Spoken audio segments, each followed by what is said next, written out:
What if you could watch your own death? Would you do it? What if you knew ahead of time how and where and when it was going to happen? Would you try to prevent it? Would you try to somehow take control of the situation? Maybe try to warn yourself? Maybe have an Ebenezer Scrooge moment where you realize it doesn't have to turn out this way?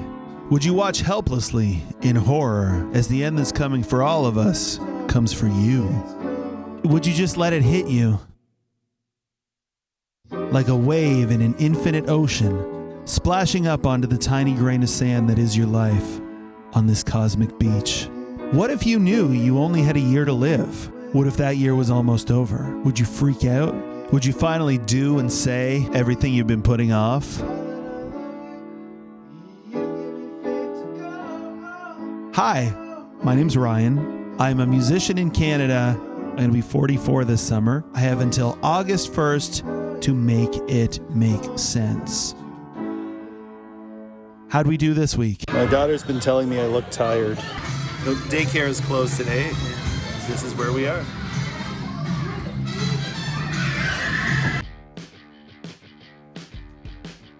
Hi, can you hear me?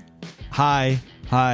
So yeah, we're in the final stretch, and this is where the panic can set in. I don't feel like wearing my glasses. I have no shows booked. I have about a month worth of lessons left, maybe a little more, a month and a week, give or take.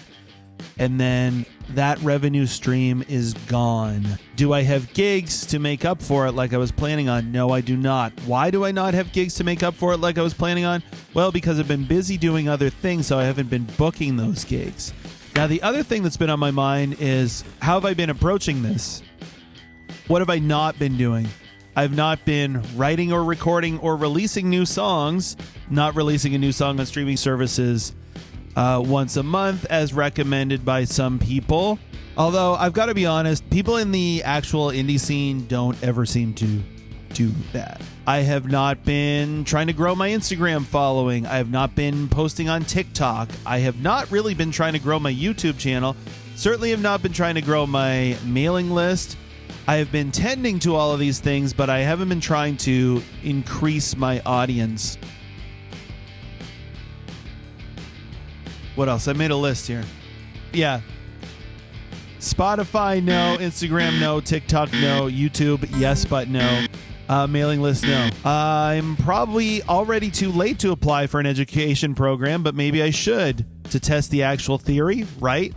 That's another thing I haven't done. I haven't been researching education programs because it seems pretty clear at this point that that's not what I really want to do. And this whole thing has been about trying to outrun it. And I would say that to date, it's been outrun, and that's the reason why I haven't done that. When I started doing this last summer, it was really because I had kind of hit the end of a rope and I didn't know what else I was going to do. And so I felt like I was running out of excuses. You know, at this point, I have generated enough momentum for myself through this year that I no longer need the excuse. You know, I'm working. How is it possible that I both left it too late and have nothing going on and, you know, I'm behind the ball?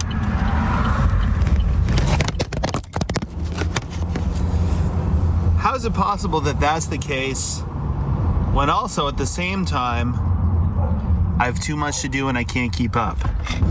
Do I wish I had a gig to prepare for right now? Not really, because I don't have time. I don't have time to rehearse. Not today. I'm on my way to teach lessons, but first I got to drop off ink for the printer for the Children's Performing Arts School, of which I am executive director.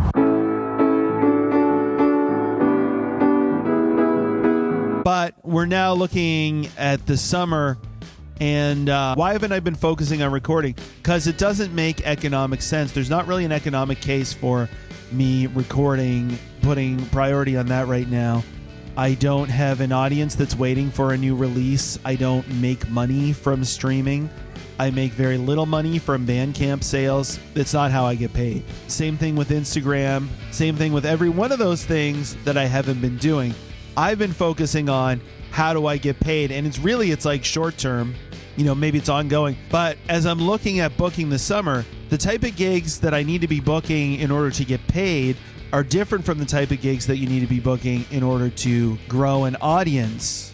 But that audience is not going to sustain you in the short run at my stage. I watched this Rick Beato video the other day where he was talking about how only people with wealthy parents can afford to make it in music now because the money is not there, and these are the people who can afford to be at it while they're not really making money. They don't have the financial pressure.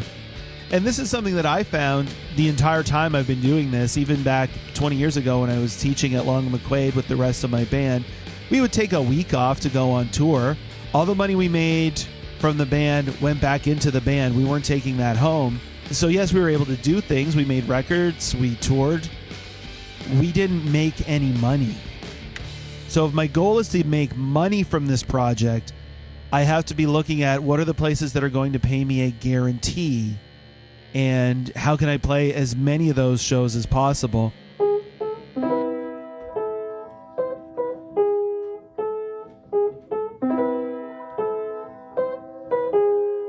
And that's different from what are the places that are going to have a receptive audience who wants to listen to my music, and how frequently can I play there, which is like once every other month at best. You know, the way that you make a living off of that is you increase the size of your audience. You can charge more for tickets. You can sell merch. You can sell other things. And then you can be making 10, 20, 100,000, $1 million a show. You know, Taylor Swift numbers are theoretically possible.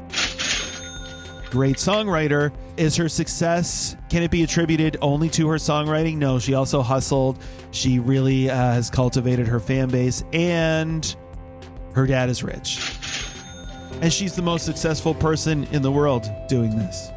Still, it takes all kinds.